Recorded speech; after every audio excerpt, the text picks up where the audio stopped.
السلام علیکم ورحمۃ اللہ۔ ذکر سے پہلے یہ بات ذہن میں بیٹھا لیں، تازہ کر لیں، اگر کسی کام کو سوچ سمجھ کر کیا جائے، احساس کے ساتھ، پورے شعور کے ساتھ، اس کام کا رنگ الگ ہوتا ہے اور اس کے کرنے میں طبیعت کو سکون ملتا ہے۔ یہ اللہ کے نام پاک کی مجلس ہے، اللہ کا ذکر مقصود ہے، اور اللہ سے زیادہ پیاری ذات کسی کی نہیں۔ بہت جلدی سننے والا، بہت جلدی راضی ہو جانے والا، اپنے بندوں سے بے انتہا محبت کرنے والا۔ سچائی یہ ہے، اگر اللہ کی رحمت کی ایک جھلک آسمانوں سے نیچے کی طرف کو آ جائے تو دنیا میں ایک کافر نہ بچے گا، صرف ایک جھلک۔ مگر اللہ نے دنیا کا نظام ایسا بنایا ہے کہ میری شریعت کو مانو، میرے احکام کو مانو، اور اپنے آپ کو غلطی اور گناہوں سے بچاؤ، پھر دیکھو کہ میں تمہارے ساتھ کیا کرتا ہوں۔ ہم لوگوں کا مسئلہ کچھ ایسا ہے، جب ہمارے پاس اچھے حالات ہوتے ہیں اس وقت ہمیں یاد نہیں رہتا کہ ہم بھی کسی مالک کے بندے ہیں۔ بہت بڑے جگر والے لوگ ہوتے ہیں جو اس زمانے میں اللہ کو یاد رکھتے ہیں، ورنہ اکثریت وہ ہوتی ہے بھول جاتی ہے یا غفلت ہوتی ہے۔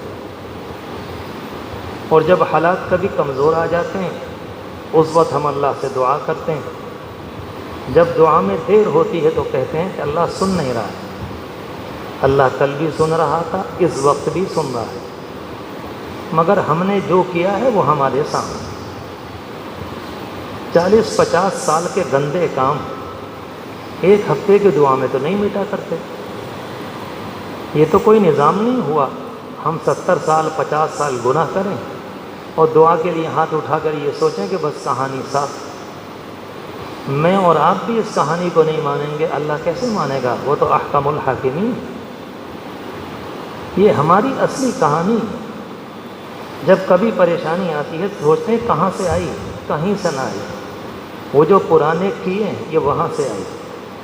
اللہ ظالم نہیں، اس کی ذات کی قسم، وہ آج تک کسی کے ساتھ بال کے برابر بھی ظلم نہیں کرتا، بال کے برابر۔ اس نے قرآن مجید میں اس جملے کو 20 جگہ بھر دیا ہے کہ میری طرف ظلم کی بات مت کرنا، جو کچھ ہوتا ہے وہ تمہارا کیا ہوا تمہاری طرف کو لوٹاتا ہوں، جو تم نے کیا ہے۔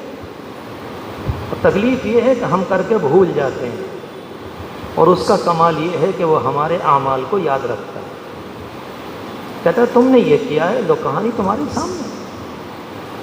کینسر کا علاج نہ کرایا جائے تو پہلا اسٹیج، دوسرا، تیسرا، چوتھا، اور اس کے بعد انتقال۔ دنیا میں اکثر کہتے ہیں پتہ نہیں چلا دوسرے، تیسرے، چوتھے میں۔ بس تقریباً سمجھنے کے اعتبار سے کہانی یہی ہے کہ جوانی کی ترنگ میں آ کر پتہ نہ چلا کہ کیا کر رہے ہیں۔ جب آزمائش آئی تو اس نے نچوڑ کر رکھا۔ ایک لمحے کو بھی ذہن میں یہ بات نہ آئے کہ میرے اوپر جو حالات آ رہے ہیں اور رب العالمین جان بوجھ کر دے۔ پوری دنیا میں مجھے ایک ماں بتا دیجئے بغیر کسی وجہ کے خوبصورت بچے کے چپل مار دے، سامنے بچہ بیٹھا ہوا اٹھا کے جوتے مار دے۔ پاگل تو ہو سکتی ہے، معذور ہو سکتی ہے۔ جب دنیا کی ایک چھوٹی سی ماں یہ نہیں کر سکتی تو اللہ پیارا کیسے کرے گا؟ کیوں پریشان کرے گا؟ اسے مارنے میں کوئی مزہ آتا ہے؟ کچھ بھی نہیں، اسے اچھا بھی نہیں لگتا۔ اس لیے میری درخواست ہے، آج یہ یوم عرفہ ہے، 9 تاریخ ذی الحجہ کی، اور حضور پاک علیہ السلام کے بیان کے مطابق اللہ کی نگاہ میں یہ دن بہت شاندار۔ مگر کیا کریں، ہم پر تو غفلت کے پردے ایسے پڑ گئے، کچھ بھی آ جاؤ ہوا کرے۔ اپنی تو پرانی وہی بے ڈھنگی چال ہے۔ عجیب و غریب قسم کے رب العالمین دن لے کر آتا ہے۔ یہ راتیں جو گزری اتنی شاندار تھیں کہ رب العالمین نے ان راتوں کی قسم کھائی ہے، والفجر ولیال عشر۔ اللہ کسی چیز کی قسم کھا کر کہے تو معمولی بات ہے، نہ آئی سمجھ میں، راتیں گزر گئیں، اب پچھتائے کیا ہو جب چڑیا چگ گئی کھیت۔ ٹھیک ہے، روتے رہو۔ ہماری زندگی میں تو کچھ ایسا ہی ہو گیا ہے، نہ کرنا ہے نہ سوچنا۔ یہ مسلمانوں کا شیوا نہیں، یہ مسلمانوں کا شیوا۔ ہم ایسے اللہ کے پجاری ہیں، ہم ایسے اللہ کے ماننے والے ہیں جو ہمیں بے یار و مددگار نہیں چھوڑتا۔ ہم ہی اگر گڑبڑی کی قسم کھا لیں تو رب العالمین فرماتا ہے ٹھیک ہے اب تم جان۔ اس لیے میری درخواست ہے، جو ہوا سو ہوا، مگر اللہ کو منانے کے لیے اب بھی کچھ وقت باقی، یہ دن باقی ہے، آنے والی رات باقی ہے۔ کیسے کیسے لوگوں نے شاندار طریقے پر راتیں گزاری ہیں، گھنٹوں روتے ہیں، اور پورے کے پورے 10 دن اللہ کے نامعلوم ہزاروں بندوں نے روزے رکھے۔ کوئی فرض واجب نہیں ہے، میں نہیں کہتا کہ جس نے اندر نہیں رکھا تو گناہ کا کام کیا، نہیں، کوئی فرض واجب نہیں ہے، مگر محبت کی ادائیں تو کچھ اور ہوتی ہیں۔ آپ یہ چاہتے ہیں کہ میں اللہ سے پیار کروں اور اللہ مجھ سے کرے تو کچھ نہ کچھ تو کرنا پڑتا ہے، ایسا تو نہیں ہوتا، اپنے آپ کو بہتر کرنا پڑتا ہے۔ یہ دن ہے، یوں بھی جمعے کا دن، عصر کے بعد کا وقت، اور پورا وقت دن کا نچوڑ ہے۔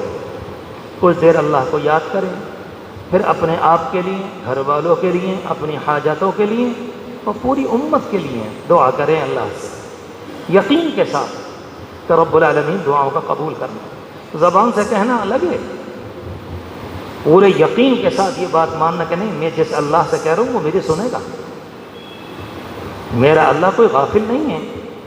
اس نے مجھ سے کیوں کہا کہ تم میرے دروازے پر بھیک مانگو، کیوں کہا کہ میرے سامنے ہاتھ اٹھاؤ؟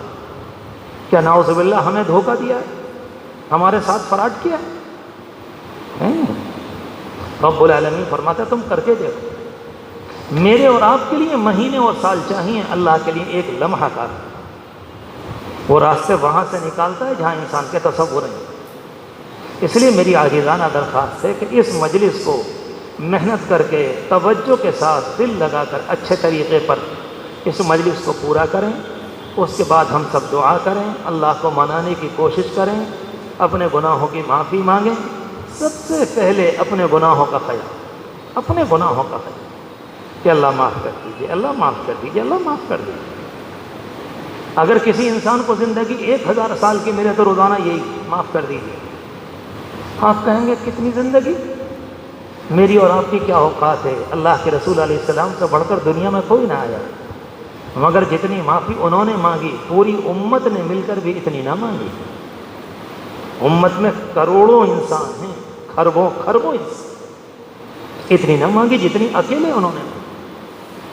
ہر وقت اللہ سے ایک ہی بات کہ اللہ معاف کر دیجیے، اللہ معاف کر دیجیے، اللہ معاف کر دیجیے۔ آپ تو پاک دامن تھے، لیکن مجھے اور آپ کو سبق دے گئے کہ اللہ کو منانے کا طریقہ یہ ہے، اس طریقے پر رہو گے تو رب العالمین راضی ہوگا۔ اپنے گناہوں سے مایوس ہو جانا کہ مجھے معاف نہیں کرے گا، یہ اسلام میں اچھی ادا نہیں کچھ نہیں۔ جو ہوا سو ہوا۔ رب کریم کی چوکھٹ پر کوئی اللہ کا بندہ آ گیا، صحیح جگہ آ گیا، 10 سال کے بعد آیا مگر صحیح جگہ پر آ گیا۔ اب صرف اتنا ہے کہ وہ اللہ سے مانگے۔ اللہ تبارک و تعالی ذکر کی حقیقت بھی نصیب فرمائے، یقین نصیب فرمائے، دعا کی ادائیگی کی توفیق مرحمت فرمائے، اور اپنے کرم سے ہم سب کی تمام حاجتوں کو اور تمام دعاؤں کو قبول فرمائے، اور پوری امت کے حق میں رحمت نازل فرما دے۔ جو کلمات پڑھنے کو کہے جائیں اپنی تسبیح پر یا اپنی انگلیوں پر انہیں پڑھتے رہیں، خالی نہ بیٹھیں، اللہ کی طرف متوجہ رہیں، جو یاد ہو اسی جگہ وہی پڑھیں۔